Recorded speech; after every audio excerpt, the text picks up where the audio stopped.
안녕하세요. 저는 20대 엄마로 아들을 한 명 키우고 있는 사람입니다. 요즘 드라마에서 부모가 된 아이들의 이야기를 다루는 내용이 나오는데 다른 이들은 호기심을 가지고 시청하는 반면 제게는 마음이 남달랐습니다. 저의 사연을 한번 공유해보고 싶습니다. 제 남편은 저와 동갑인 친구였습니다. 같은 벤처 중학교를 다녔고 같은 동네에서 자주 마주치곤 했습니다. 우리는 중학교 시절부터 편안하게 지낼 수 있을 만큼 가까워졌고 그 관계는 고등학교 시절에도 계속되었습니다. 결국 우리는 20대에 사귀기 시작했고 같은 대학에 진학하여 관계는 더욱 깊어져 갔습니다. 대학에 진학하면서 새로운 친구들을 사귀었지만 그 친구는 여전히 제 곁을 지키며 다녔습니다.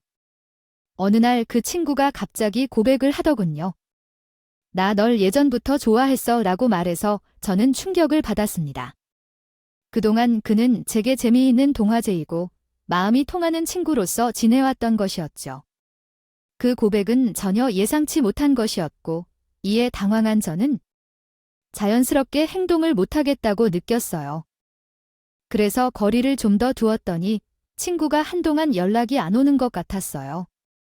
몇 년 동안 함께 지냈던 친구이기에 그의 빈자리가 크게 와닿았고 혼자 지내는 시간을 가지면서 그 친구를 그냥 친구로 만난 게 아니었다는 깨달음을 얻게 되었어요. 나 자신의 마음을 깨달은 후 늦지 않게 알렸고 그렇게 우리 둘은 연인이 되었어요. 그 친구를 단순히 친구로만 보는 것과 애인으로 인식하고 보는 것은 완전히 다르고 서로에게 정말 소중한 존재가 되었는데 주변 친구들의 태도도 달라졌어요. 그는 군대를 다녀온 24살이 될 때까지 우리의 인연이 이어졌고 전개랑 그렇게 오래 사귀게 될 줄은 전혀 예상하지 못했어요. 그리고 5년 동안의 연애 기간 동안 정말 많은 어려움을 겪었지만 금방 헤어질 것이라고 생각했어요.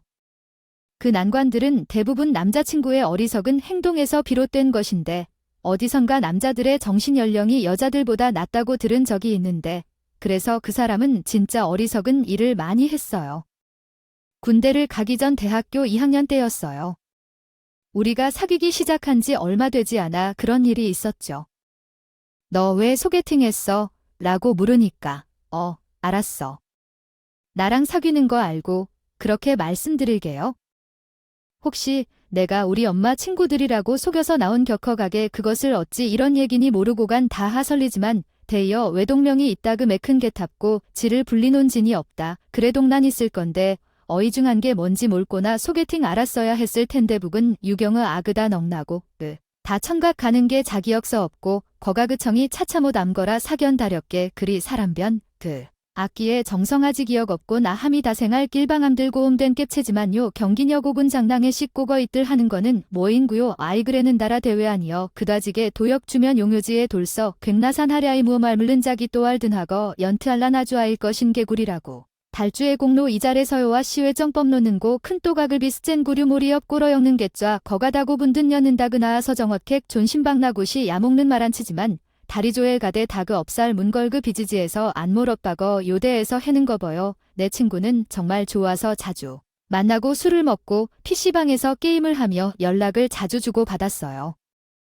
너 왜 소개팅했어? 라고 물으니까 알았어. 나랑 사귀는 거 알고 그렇게 말씀드릴게요. 심지어 군대에 갔을 때도 나를 위한 휴가를 갖고 친구들과 여행을 다녀왔어요. 많은 어려움을 겪었지만 그 사람과의 관계가 길어져서 결국 헤어지지 못했어요. 나는 사랑에 약한 성격이라서 계속해서 그 사람에게 끌려다녔죠. 대학을 졸업하고 그 사람은 군대에서 제대를 앞두고 있었어요. 휴가 때 나와서 친구들과 놀다가 들어온 걸 발견한 그 사람은 많은 시간을 내게 투자하고 싶다며 나를 편하게 해주겠다고 했어요.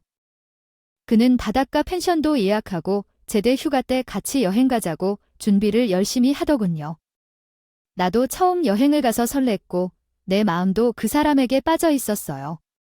그런데 여행을 마치고 돌아와서 갑자기 임신이 발견되어 버렸어요.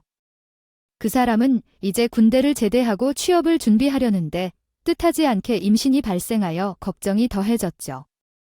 결혼도 아직 안 한 상황에서 이렇게 되어서 불안이 점점 커졌어요. 그 사람에게 사실을 말해야 할지 망설이고 있었는데 지금은 군대를 전역한 그에게 진실을 말할 용기가 없어요.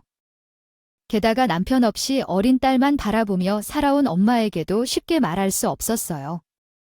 혼자서 전전긍긍하며 스트레스를 참다가 결국 학교에서 쓰러져 버렸어요. 함께 있던 친구들 덕분에 병원으로 옮겨진 후 겨우 정신이 들어 눈을 떴을 때 그 사람이 걱정하는 눈빛으로 나를 쳐다보고 있었어요. 왜 말 안 했어? 임신 말이라도 해줄래?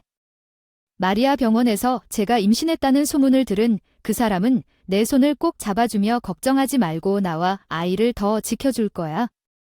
우리 결혼하자. 응. 그 사람은 믿음직하게 말하며 나를 달래주었고 그 한마디에 내 눈물은 터져 나왔어요.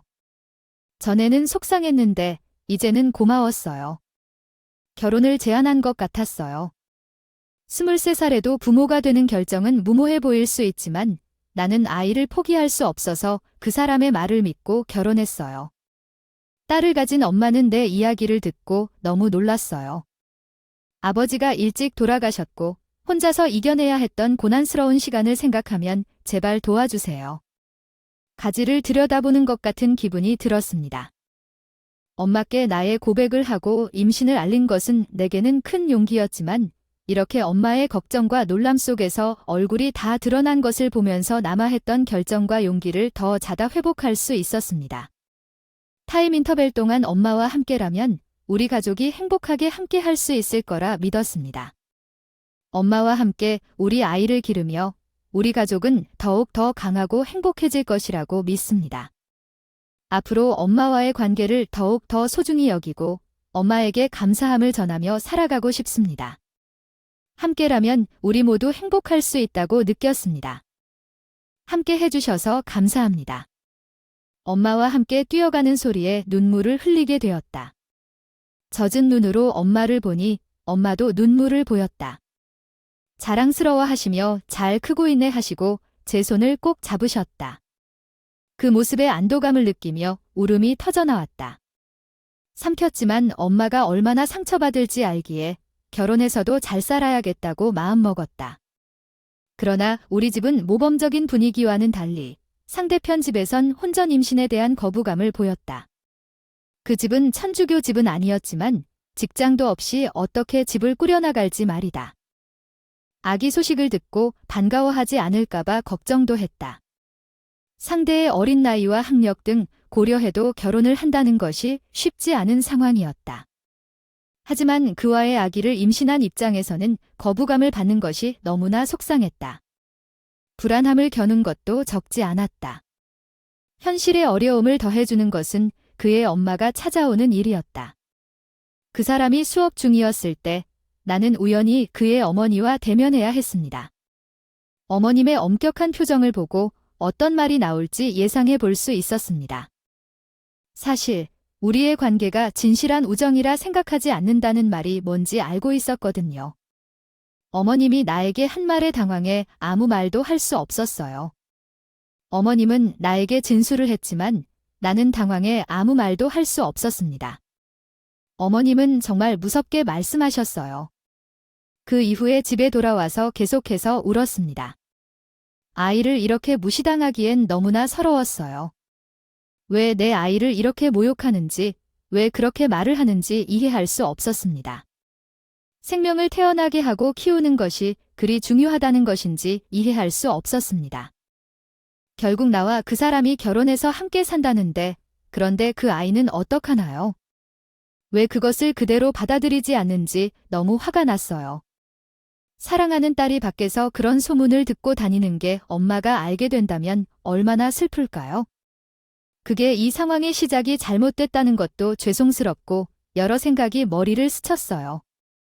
그때 연락이 안 되어서 걱정했던 그 사람이 집으로 찾아왔어요. 그 사람 어머니의 말을 전달하고 소리쳤어요. 당신도 우리 아이를 원하지 않는 거 맞아. 그게 무슨 소리야. 유지를 포기 못하면 너도 혼자 키울 거야. 그 사람은 몇 번이나 죄송하다고 사과했어요. 그리도 저와 아이를 지킬 거라고 말했지만 믿지 못했어요.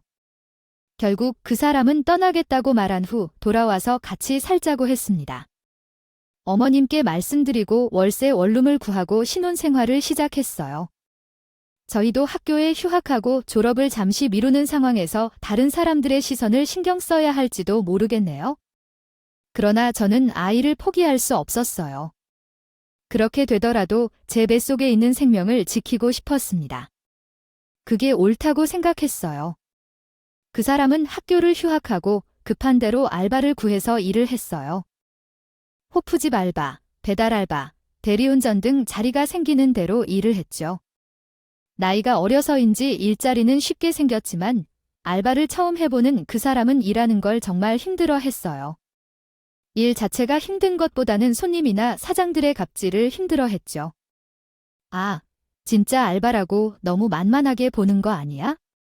왜 오늘 또 무슨 일이 있었어? 아, 손님이랑 실갱이를 좀 했는데. 사정이 자르자. 너 뭐 그럼 또 그만둔 거야? 그 사람은 일을 시작하면 3개월을 넘기는 게 힘들었어요. 물론 손님과 트러블 때문에 일하는 동안 스트레스도 엄청 받았고요. 처음엔 저 아나 책임 모직했냐고 큰 소리를 쳤었는데 막상 일을 해보니 남에게 숙이고 들어가는 게 체질에 안 맞다고 불평불만이었어요. 그러면서도 생활비가 걱정이 되니 꾸준히 일은 하더라고요. 하지만 체질에 맞지 않는 일을 억지로 하다 보니 밤마다 술을 마셨어요.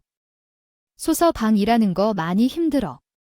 하지 좀 안 하던 일이라서 그런가 봐. 네가 먹는 거라도 잘 챙겨줘. 남자가 밖에 나가서 일할 때는 집에서 차려주는 밥을 먹어야 속이 든든해. 응, 알았어요. 엄마, 갈수록 몸이 무거워지는 딸이 반찬하느라 고생일까 봐 엄마는 주기적으로 밑반찬을 해주셨어요. 엄마도 일하느라 몸이 힘드실 텐데도 그 번거로운 일을 계속해서 해주시더라고요. 저는 요리를 제대로 해본 적이 없어서 밥 준비할 때마다 보통 고역이 아니었습니다. 그래서 엄마의 반찬이 그렇게 좋을 수가 없었죠. 결혼식을 생략하고 시작된 결혼 생활이었고 갖추지 않은 생활들이 어설퍼짐한 것 같았지만 저는 그 사람과 함께한 시간이 좋았어요. 매번 병원에 같이 가서 아이가 크는 모습도 같이 보고 태어날 아이를 위해 육아용품을 같이 고르는 등의 일들에서 너무 행복해하고 가슴이 벅차올랐어요. 그런데 그 기분을 혼자 느끼는 건지 그 사람의 표정은 갈수록 무표정해져 갔고 그런 남편의 반응 때문에 계속 눈치를 보며 지내야 했어요. 시간이 흐르면서 저는 무사히 아들을 낳았습니다. 첫 임신과 출산이었던 저는 아이를 낳는 것이 얼마나 고통스러운 일인지 알게 되어 엄마가 얼마나 대단한 존재인지 느꼈어요. 아이를 품에 안고 울었던 그 순간을 잊을 수 없어요. 남편도 제 곁에서 함께 울고 있었고 아이가 세상을 볼 때 정말 많은 감정이 있었지만 무사히 태어난 아들 덕분에 우리의 새로운 삶이 기대될 것 같은 희망이 생겨요. 아들의 존재가 큰 의미를 가졌습니다. 저는 왔지만 이러한 희망은 그저 제 소망에 불과했어요. 어린 엄마 아빠가 겪고 있는 현실은 쉽게 헤쳐나갈 수 없었어요. 특히 준비되지 않은 경제적 이유가 저와 제 가족에게 가장 큰 장애물이었죠. 통장 잔고가 거의 없었고 월급날까지 아직 10일이 남아있는 상황에서 출근하여 사장님께 이야기해보려고 했어요. 지난달에도 이야기를 했지만 어쩔 수 없다는 말씀을 듣게 될 것 같았어요. 신생아의 우는 소리에 저와 남편은 지치고 피곤해 하루하루를 보내고 있었고 생각보다 많은 지출로 인해 계속 걱정하고 있었어요. 일을 하고 있지만 월세와 각종 생활비로 인해 지출이 많았어요. 남편 혼자서 모든 것을 해결하기에 힘들어 보였고 제가 일을 하러 나가고 싶었지만 갓난 아이를 돌보는 것이 어려워서 한계가 있었어요. 부족한 생활비로 인해 월세가 밀렸고 집주인은 방을 비워달라고 요구했어요. 아이 울음소리 때문에 미안하기는 하지만 방을 비워주겠다는 제안을 받았어요. 죄송하지만 한 번만 지나치게 해주실 수 없을까요? 다음 달에는 꼭 갚겠습니다. 이런 일은 처음이 아니라는 걸 아실 거예요. 월세를 받으며 살아가는 사람이라면 제게도 살림이 필요하다고 생각해 주셨으면 좋겠어요. 집주인은 냉담하게 괴팍하게 대우했어요. 많은 방구석 찾는 사람들이 있지만 주인이 월세를 받는다고 말하면서 방을 내주지 않겠다는 말에 정말 화가 났어요. 남편도 기분이 어두워졌는지 집주인과 말다툼을 하게 되었고 우리는 일주일 안에 나가라는 통보를 받았어요. 정말 답 없다고요. 돈을 갚을 곳은 없어서 어둠 속에 갇혀 있었고 돈도 없고 알바를 하던 중이었어요. 신용도 나빠서 빌릴 수도 없는 상황이라 너무나 절망스러웠어요. 은행도 안 되면 사채를 뒤지자고 그랬어요. 갚으면 되는데 우리는 지금 생활비조차 맞춰내기 어려운데 돈을 빌려서 어떻게 할 거냐 하니 제 남편이 사채를 떠나게 말했어요. 예전에 아버지가 돌아가실 때 사채빚 때문에 엄마와 함께 괴롭힘을 받았던 기억이 있어요. 엄청나게 괴롭힘을 당했었죠. 사채를 빌리게 되면서 무섭고 두려웠어요. 고민 끝에 결국은 엄마에게 도움을 요청했어요. 엄마, 우리에게 이런 일이 생기면 안 돼요. 우리가 돈을 갚을 때까지 도와주세요. 응, 도와주신 곳이 없었어요.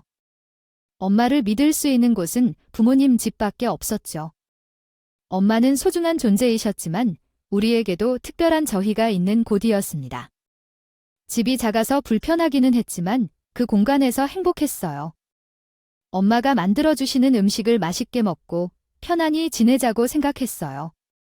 처음보다 편안한 곳이었죠. 엄마와 함께하는 일이 즐거웠습니다. 아직도 조금 어색하기는 하지만 함께 지내는 시간이 편안하고 좋았어요. 그래서 엄마께 감사한 마음이 들었습니다. 혹시나 불편함이 있을까봐 걱정했지만 그럴 필요가 없었어요. 엄마의 배려와 사랑이 충분했기 때문이죠. 함께 있으면 더 행복하고 좋았습니다. 지금은 엄마가 아이와 함께 하셔서 편안한 마음이 든다고 말씀하셨죠. 함께 지내는 것이 서로에게 편안함을 줄 수 있는 것 같아 마음이 따뜻해졌습니다. 엄마가 힘들어하는 것을 보면 죄송하고 마음이 아플 때도 있지만 엄마가 아이와 편안하게 지내는 것이 중요하다고 생각해요.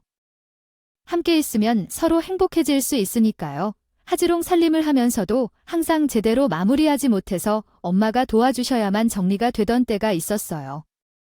그러던 중에 우리의 살림을 합친 후로 엄마는 정말 쉴 틈이 없었어요. 엄마는 시장에서 10년 동안 반찬 가게를 운영하면서 매달 단 2번만 쉬었었는데 오랜만에 휴식을 취하는 날인데도 우리 때문에 편히 쉴 수가 없었어요. 어느 날 저녁을 먹고 안방으로 들어가 보니 엄마가 허리에 파스를 붙이고 계셨어요. 나한테 붙여달라고 하면 되는데 혼자서 하려고 하고 계셔서 엄마에게 가서 도와드리겠다고 했어요. 엄마의 허리는 정말 엉망이었고 부풀어 올라서 저까지 힘들었어요. 엄마는 가게에서 일하느라 새벽에 청소까지 하신 뒤에도 매우 힘든 상황에서도 항상 우리를 위해 힘쓰시는 엄마에게 죄송했어요. 눈물을 참다 결국 흘리게 되었는데 엄마는 나를 위로하시면서 왜 우느냐고 물으셨어요. 그 순간에 엄마의 손을 잡아보았는데 정말로 엄마의 손은 따뜻하고 상처투성이라서 가장 안락한 곳이었어요. 엄마가 더 힘들게 살아가시는 것만 같아서 너무 속상했어요. 나 때문에 엄마가 이렇게 힘들게 일하고 계시다니 정말 죄송스럽더라고요. 죄인이 없다 싶더라고요. 엄마 피 안 돼요? 얘가 왜 이래? 돈이 깬다. 어서 그쳐. 엄마가 되고 보니 엄마의 고생이 더 눈에 들어와서 눈물이 그치지 않았어요. 저는 예전보다 많이 왜소해진 엄마의 등을 껴안대며 그렇게 한참을 울었어요. 가만히 앉아 계시던 엄마도 제 손을 잡고는 간간히 눈가를 훔치지더라고요. 너도 힘들지. 지금 이렇게 힘들어야 다 지나갈 거야? 그러니까 기 죽고 그러지 마. 알았지? 응, 엄마. 다 괜찮아진다는 엄마의 말에 위로를 받으며 힘내자고 그렇게 다짐을 했어요. 시간이 지나면 지금의 문제들도 다 해결돼 있을 거라고 그렇게 희망을 가졌죠. 그런데 그런 희망은 또 저 혼자만의 것이었어요. 바로 남편인 그 사람이 문제였죠. 또 일 그만 써 가니 그럼 나한테 오만 소리다 하는데 그걸 듣고 계속 일한 말이야.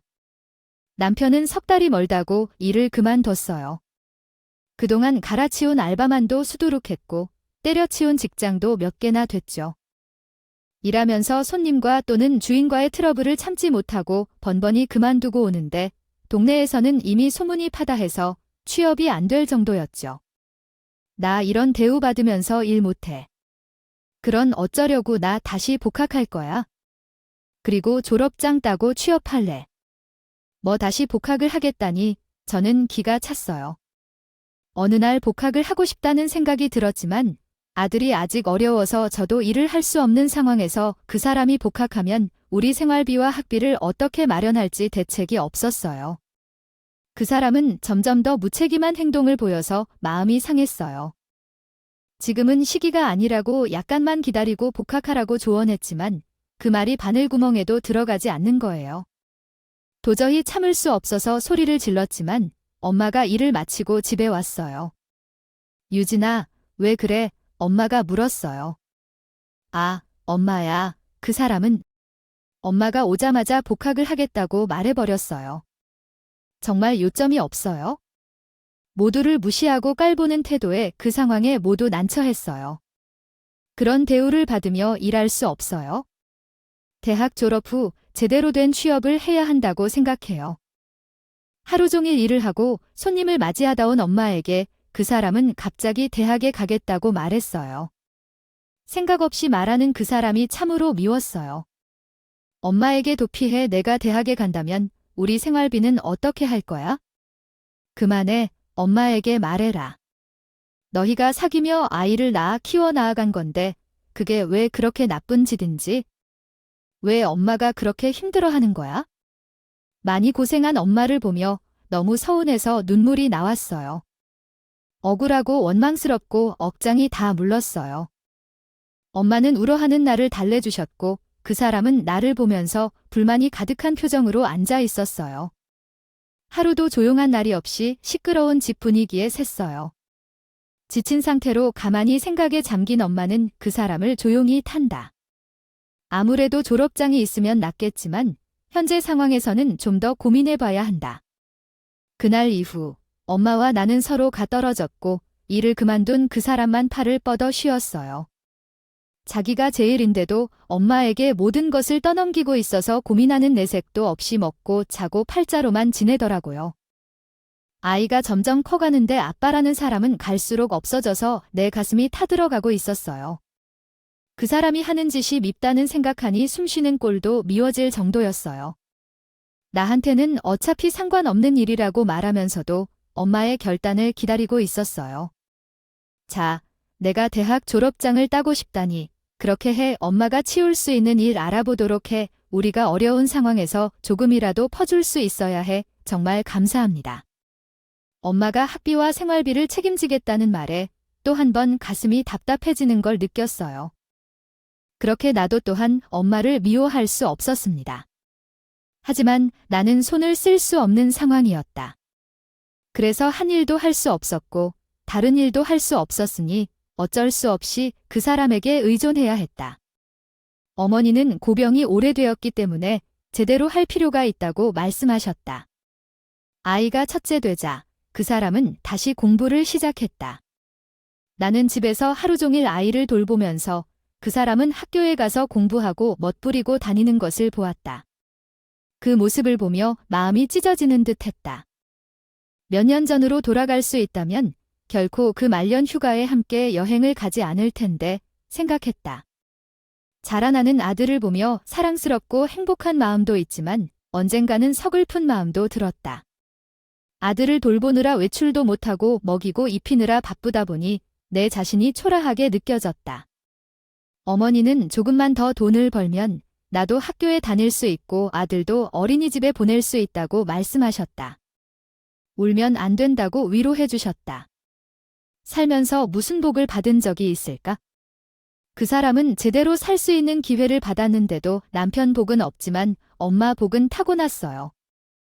엄마가 항상 나를 지켜주시고 위로해 주시면서 내가 우울해할 때도 기운을 북돋아 주셨어요. 엄마에게는 나에게 희망 그 자체였고 이걸 감사하게 생각해요. 하지만 그 사람은 아예 우리 삶에 난조차 못 살겠다는 듯이 개의치 않았어요. 죄다 내가 무슨 생활을 하고 있는지 전혀 신경 쓰지 않았어요. 그래서 참지 못하고 자정까지 기다렸다가 마침내 밖으로 쫓아냈어요. 그리고 물었는데 또 술을 마셨냐고 하니 내가 뭘 하는지도 모르겠다라며 소비했죠. 엄마가 힘들게 돈을 벌어서 학교를 다니도록 도와주신 건데 왜 그렇게 안중에도 없이 죽기 같은 소리를 하냐고 물었어요. 숨을 들이맙니다. 그것도 싫어하는데 말이 쉽게 나오지 않았어요. 자책도 하지 않는 사람을 붙잡고 얘기를 해도 좋은 대화가 오갔습니다. 아무 가관도 없었다. 저는 그 사람에게 좀 더 책임감 있는 행동을 취하라고 요구했지만 그는 자신의 잘못을 전혀 모르는 사람이었습니다. 그래서 자주 싸우게 되었죠. 상황은 나빠져만 가고 개선되는 것은 없었습니다. 결국 졸업하고 좋은 직장에 취직하는 것이 유일한 방출이었으니까요. 시간은 계속 흘러 마침내 그 사람이 졸업했습니다. 하지만 이득한 일이 없는데 취직조차 안 되었습니다. 2학기부터 계속 면접을 봐도 같이 일하자고 하는 회사가 없었습니다. 집에서 기다리며 답답했습니다. 그 사람은 계속 평화롭게 지내며 우리는 싸웠습니다. 가족 관계는 악화되었습니다. 엄마는 지원해서 우리를 살릴 수 없을 정도로 병이 심각해졌습니다. 그렇게 힘들게 살아오던 어느 날 감당할 수 없는 일이 일어났습니다. 바로 엄마의 교통사고였습니다. 엄마가 집으로 돌아오던 길에 신호위반을 한 차량에 치였습니다. 심야까지 일하는 엄마는 술에 취한 운전자의 차에 맞췄습니다. 당신은 불법 주차 방지 블록에 놓여 있었는데 오랜 시간이 지나 다른 사람들이 발견해 주셨습니다. 사고가 발생한 시간에는 아무도 없었고 발견이 뒤늦게 이루어져 급히 병원으로 옮겨졌지만 궁극적으로 어머니가 돌아가셨습니다. 사고가 있었다는 전화를 받고 마치 미쳐난 듯이 병원으로 달려갔는데 엄마를 살려달라고 호소하며 발레를 제대로 신지 못한 채 도착했을 때 나를 기다리고 있던 것은 어머니의 차가운 시체였습니다. 엄마를 껴안고 울다가 나는 쓰러져 버렸어요. 나의 사랑하는 어머니가 더는 이 세상의 존재가 아니라는 사실을 믿을 수가 없었어요. 내게 유일한 어머니가 세상을 떠난다는 것을 믿기 싫었지만 그래도 엄마의 장례는 마련되었습니다. 몇 년 동안 연락이 끊긴 친척들이 찾아왔고 그날은 그들의 부모님도 찾아왔습니다. 자신들의 손을 잡고 힘내라며 위로했지만 그 모든 말들이 어떤 의미도 가진 것 같지 않았어요. 마치 영혼이 빠져나가 버린 듯이 멍해져 있었죠. 어머니의 60년을 살아온 삶은 제대로 된 유언마저 남기지 못하고 끝났습니다. 온통 힘겹게 고생하며 사랑받지 못한 채 그저 돌이킴이 마주한 채 허망하게 사라진 거죠. 물방울처럼 눈물이 흘렀어요. 미안하고 유감스럽게도 눈물은 멈추지 않았습니다.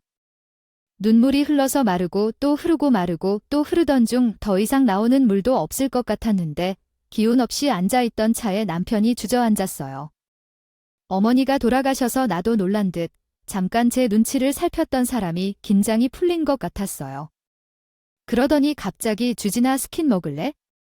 여기 음식 진짜 맛없어. 어제부터 잘 못 먹어서 그런지 라며 대뜸 말했어요. 아, 진짜? 찜한 거 사서 먹자.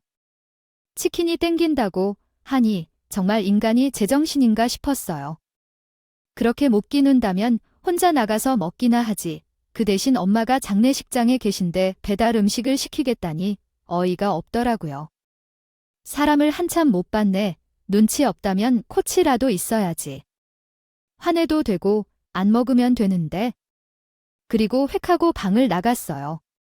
속이 부글부글 끓어서 찜했다면 좋겠어요. 안 보는 게 나을 것 같다는 생각도 들어요. 엄마 장례식만 하러 가라며 걷고 있더니 아들이 찾아와서 안았어요. 아들이 끈 날라 앉아오며 손가락에 양념치킨 소스가 범벅되어 있고 입 주위에도 범벅되었어요. 그 소스가 나의 흰옷에 묻었는데 그때 나는 정말로 터져버렸어요. 밖으로 나가자 구석에서 통닭 냄새를 풍기며 대화를 하고 있더라고요. 야, 나랑 얘기 좀 해. 이제 이혼하자. 나도 자는 소리에 갑자기 얼굴을 돌렸습니다. 나는 너 같은 사람과 더 이상 함께 할 수 없다고 말했어요. 아들은 내가 키우겠다고 하고 너는 만날 수 없다고 말했죠. 그러자 상대방이 충격받은 듯이 큰 소리로 화를 냈습니다.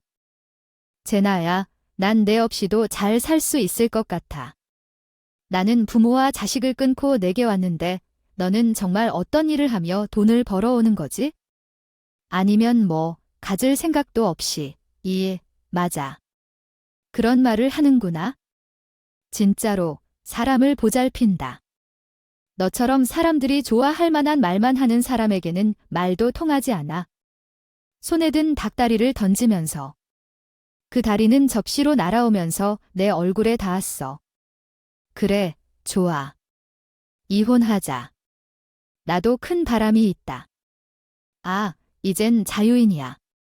속이 시원하지. 나도 즐기며 살 테니 너도 잘 살라. 우와, 그 사람은 말을 끝내더니 빠르게 장례식장을 나갔어요. 사람들은 소란스러웠지만 나는 아무것도 아니었어. 아들을 데리고 상주 자리로 갔습니다. 다시 눈물이 나려고 했지만 참았어. 엄마가 어떻게 나를 키웠는데 나도 내 마음대로 살며 당당하게 살라고 했어요. 엄마의 가르침대로 살기로 마음을 다시 모았습니다. 어려운 결정이었지만 엄마를 떠나보내고 반찬 가게를 운영하게 되었어요. 엄마는 모든 비법을 남겨주셨고 가게가 문을 열 때부터 함께 일하는 직원이 있었기 때문에 일을 할 수 있었죠. 엄마처럼 집에서 잠만 자고 나머지 시간은 모두 가게에서 보내게 되었어요. 아들도 어린이집에서 돌보고 온순히 가게에서 제가 퇴근할 때까지 함께 지냈습니다. 일은 어려웠지만 돈이 들어와 아이를 키우는 희망을 갖게 되었고 대학을 졸업하지 못한 것은 아쉬웠지만 다시 학교를 가고 싶지 않았어요. 엄마가 남긴 자리를 메우며 절차를 따라가기 시작했어요. 결혼 생활은 끝냈지만 변론 기간이 있어서 시간이 걸렸어요. 마음을 정리했지만 상대방은 여전히 그러한 모양이었죠. 가게를 정리하고 나서 그 사람이 나타났어요. 오랜만이야. 무슨 일이야? 시간을 잡아봐. 여기 와. 혼자도 힘든데 아이를 키우는 것은 더 힘들겠지? 아이가 널 보고 싶어 할 텐데 신경 쓰지 않고 받아치자 그의 얼굴이 당황했어요. 여자 혼자 키우는 건 얼마나 힘들까 나는 몰랐다. 아빠라는 사람이 세상에서 겪어온 것을. 그리고 너 혼자 이렇게 많은 것을 벌어서 우리를 도울 수 있다는 것을 알았다. 정말이지. 어머님의 반찬 가게도 지금은 잘 될지 모른다 해도 손맛만 달라져도 손님들이 떠나는 것을 당하면 우린 알고 있었다. 너는 은근하게 그를 따라하는 모습이어야 했다. 난 많은 얘기를 하고 싶었지만 참아냈다. 놀랍게도 그가 나에게 준 서프라이즈가 그랬다. 어머니가 남겨준 사람들은 정말 많았다. 결국 이모가 결정되는 날, 우리 모두의 절차는 끝났고 그 사람과 내가 남자가 됐다. 법정 앞에 서서 마지막으로 인사를 나누면서 잘 가라 나는 몇 줄을 보려고 나는 다시 자유로운 싱글이 될 것이다 싶었다. 그렇게 피곤한데 결혼까지 계획을 세워 있는 것을 보니 속이 아나물었다. 아빠, 내가 너에게 재밌는 것을 알려줄게. 우리 어머님의 반찬 가게가 있는 건물은 이제 내 것이야. 그리고 나는 통장을 꺼내서 그 통장 내역을 보여줬다. 보험금에서 받은 1,800만 원이 있는 것이었다. 이것은 어머님의 보험금이야. 속이 많이 후. 이것으로 돈 걱정 없이 살 수 있을 것 같아. 건물도 있고 돈도 있어서 아빠, 너를 걱정할 일은 없을 거야. 돈의 여유, 건물의 소유, 그리고 자식이 있는 것을 고려하면 내 속은 허전할 일이 없을 것 같다. 새로운 시작을 위해 여성을 만나 잘해보고 자식도 잘 키우고 있습니다. 저는 깔끔하게 뒤돌아 서 있었고 그녀의 옷자락을 잡고 무거웠던 그녀가 내게 매달리기 시작했어요. 돈 때문에 구멍이 뚫릴 것 같이 걱정했지만 냉정하게 발로 차며 떨어뜨렸고 그렇게 나는 자신을 지키며 이 문제를 해결했습니다. 계속적으로 귀찮게 하면 경찰에 신고할 테니 이제 그만하라고 말했어요. 그 후에 전 남편의 시모님이나 가게를 찾아와서도 그 사람도 찾아와서도 불편했지만 소금 한 바가지를 뿌려서 그런 일이 멈췄습니다. 이후에는 찾아오지 않았죠. 손님이 줄어들었지만 배달을 시작하여 매출도 늘었고 사랑스러운 아들도 건강하게 자랐습니다. 어려운 상황에 처해 부모가 되어 힘들었지만 과정을 통해 내 자신을 알게 되었습니다. 미래를 돌아보았을 때 혼전 임신을 더 이상 겪고 싶지 않습니다. 제 이야기는 여기까지입니다. 들어주셔서 감사합니다. 좋은 하루 보내세요.